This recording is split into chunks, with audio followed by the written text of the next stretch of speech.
Hi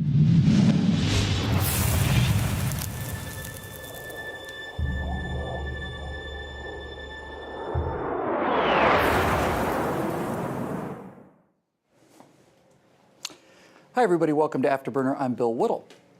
Well, it's the 4th of July weekend once again, and I'm in the mood to put some meat on the grill. So as a special nod to those awful people who want to bring politics into every single thing, I thought we might spend just a few minutes of the holiday to take a look at the sordid history of the Democratic Party, which has been, if you'll pardon the racist expression, whitewashed by our friends on the mentally, emotionally, historically, factually, and honestly challenged left side of the aisle. Now, since Democrats have done everything in their power to make sure that no one knows the history of the Democratic Party, let's just call this little exercise Pin the Tail on the Donkey. And because I'm a conservative and can operate from a background of, the truth, then let me say right at the beginning that I don't expect you to take my word for any of this. You just be sure to go on out there and look it all up. Okay, here we go. Now, as with the 2016 presidential slate, the Democratic Party is much older than the young Republicans, so let's start pin the tail on the donkey with the first presidential cycle that had a Republican in the race.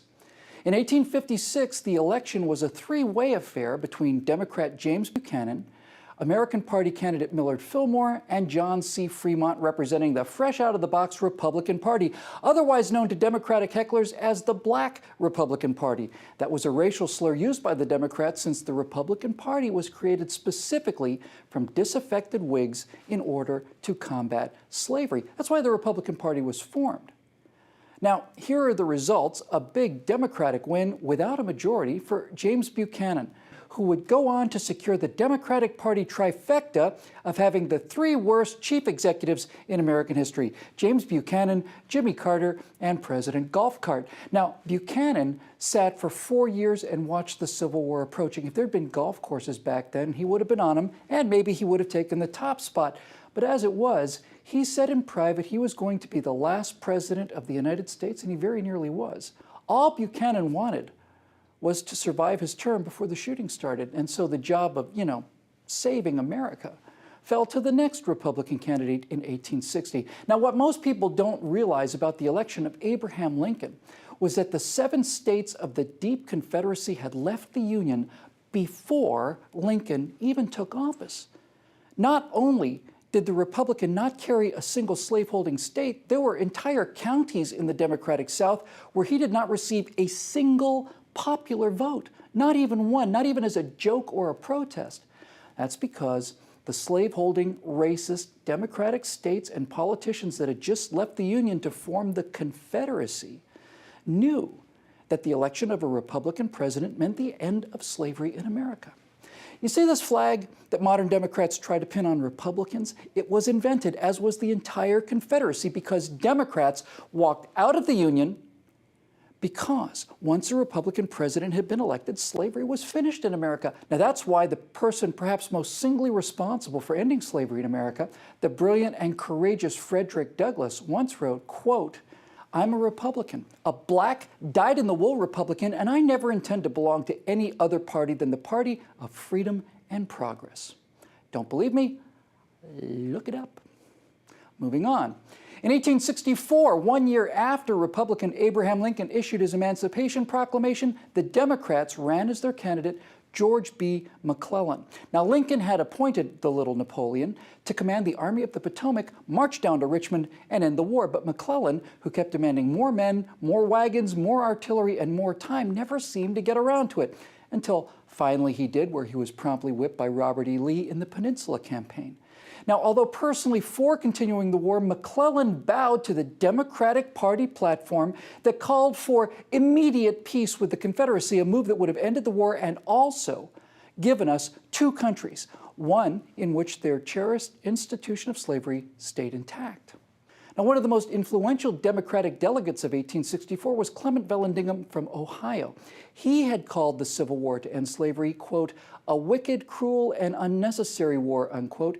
His call for the Constitution as it is and the Union as it was became the de facto Democratic Party platform of 1864. The Union as it was, of course, meant the Union where slavery would be allowed to continue as it had under Democratic presidents. Unfortunately for the formerly Democrat and now Confederate slaveholders, the Confederacy lost that war, but they immediately went into overdrive in order to win the peace for racism.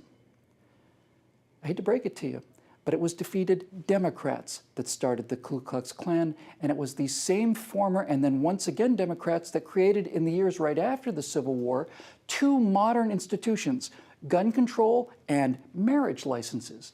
Gun control was enacted by Southern Democrats in order to keep guns out of the hands of newly freed black people.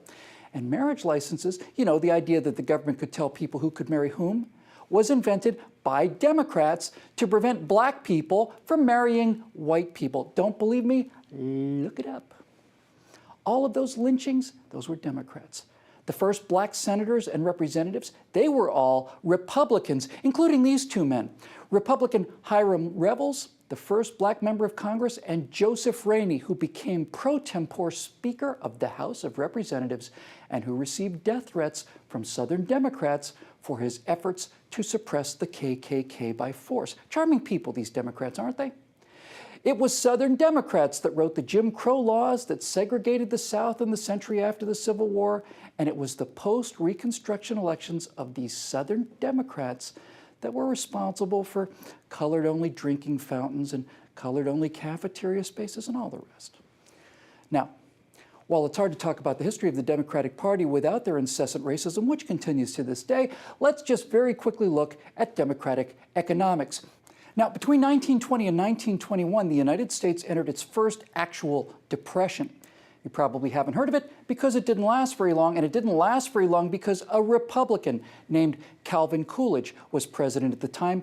Facing an economic slowdown at least as severe as the one that was to follow a decade later, Coolidge, being a Republican, cut the tax rate from 73%. In a few years, it became 24%. And he slashed federal spending by half. Shockingly, slashing the amount of money businessmen had to pay in taxes gave them more money to spend on their businesses, and that's exactly what they did. They were out of the Depression within a year or so, and the rest of the decade was called the Roaring Twenties because it was the economy that was roaring. Now, 10 years later, a Democratic president, Franklin Roosevelt, was faced with a similar set of problems. Roosevelt didn't cause the Depression, but his policies did turn it into the Great Depression. Unlike Republican Coolidge, who cut taxes and federal spending, FDR, the Democrat, raised the tax rate to 94% on the people who had the money to invest in getting businesses back on their feet. That money went to Washington for feel-good public works programs that created no new wealth at all, instead of letting businesses get back to work. What Coolidge killed in 2 years, Roosevelt's policies grew and nurtured into an 11-year Great Depression catastrophe that gutted this country so severely that people simply let him get away with anything he wanted, including most of the social welfare vote buying that has turned what was once the richest country in the world into the most indebted country in the world. Now, the Donkey Party also got their hoofs into the Constitution, and that's not a pretty tale either.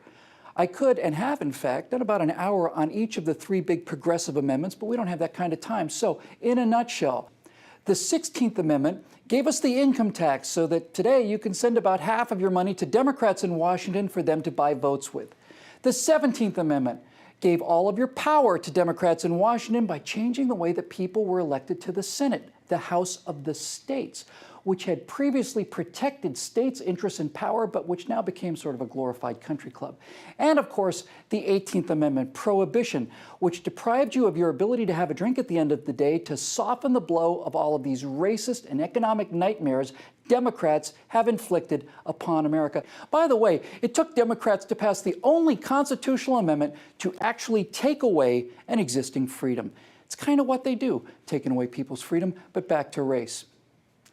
When those attack dogs were unleashed on black children trying to go to school in the South in the early 1960s, they were unleashed by Democrats like Bull Connor, Lester Maddox, and George Wallace. And when those fire hoses were turned on peaceful black protesters, those orders came from those same Democrats. So, why does black America vote so solidly Democratic?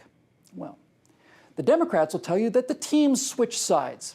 You know, I didn't happen to get that memo. You know, the memo saying that all the racists now have to leave the Democratic Party and become Republicans, and all of the slavery-hating Republicans have to suddenly join the hated party of the Confederate battle flag, the KKK, and Jim Crow. I didn't get the memo because the memo doesn't exist. No one switched sides. The entire idea is ridiculous. It didn't happen, but something did happen. There was a switch, all right.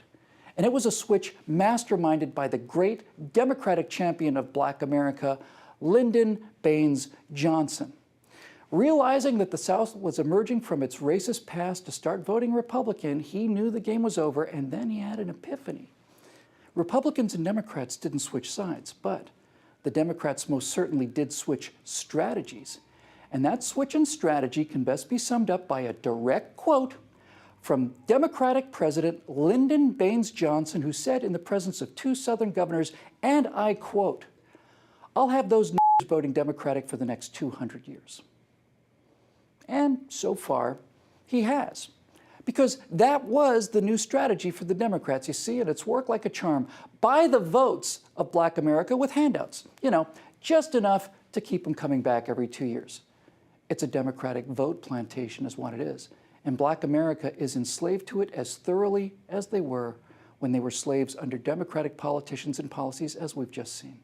The Democrats have hired, and at sub-minimum wage, I might add, Black America to vote for them in exchange for crappy housing, crappy food, crappy EBT cards, and crappy Obama phones. And if you're a Black American who's wondering why things just get worse and worse for Black America, well, your answer is that when it comes to your Democratic benefactors, you're not a customer.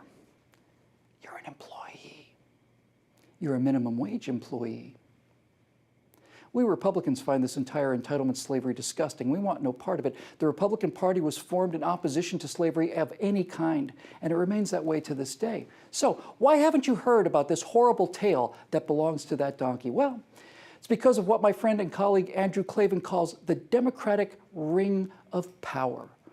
It's the press, or in Andrew's words, they're precious. Like the ring of power, it grants Democrats the power of invisibility. The power to come back again and again and again with their policies of economic failure and racial slavery, secure in the knowledge that no one will ever see what they did the last time they tried it. It's kind of a shame about the internet, because now all of you can go and look all of this up for yourself. Anyway, that's whom we're dealing with, so go find out for yourself how true all of this is, and then for your own sake and the sake of the country, don't be an ass, okay?